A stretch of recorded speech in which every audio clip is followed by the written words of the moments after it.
Ya Məddin salam, nətərsə? Nə var, nə yox. Durduğum yer Qaraçanlı kəndidir. Kəlbəcərin Qaraçanlı kəndi. Bax, bu ev İsa müəllimin atası Calal kişinin evidir. Bax, bu da qəşəng, mənzərəlilik. Bu da Qaraçanlı Heydər kişinin evidir. Deməli, ya Məddin, burada mən sənə nəyə göstərəm? Bax, qarşımızda görsən, qaya yaşıldır.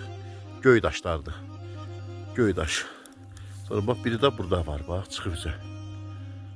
Deməli, dağın torpaq göy daş. Kətdəki olur deyil, göy daş quyuları. Bax, həmin o daşlar buradadır. Bir də bax, yuxarını çəkirəmsə, orada kərpiş torpaqdır.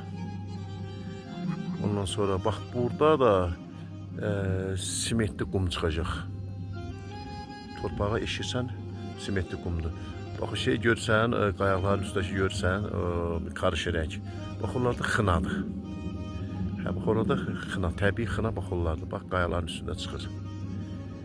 Hə, çox gözəl mənzərəsi var. Hava da çox qəşəkdir bugün. Bugün ayın 16 dekabr. Hə, bir balaca qar yağıb baş tərəflərə.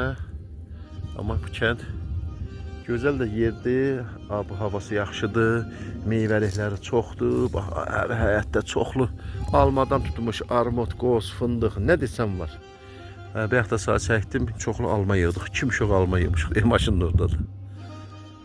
Hə, belə. Sağ ol, inşallah yeni çəkilişlər eləyəcəm.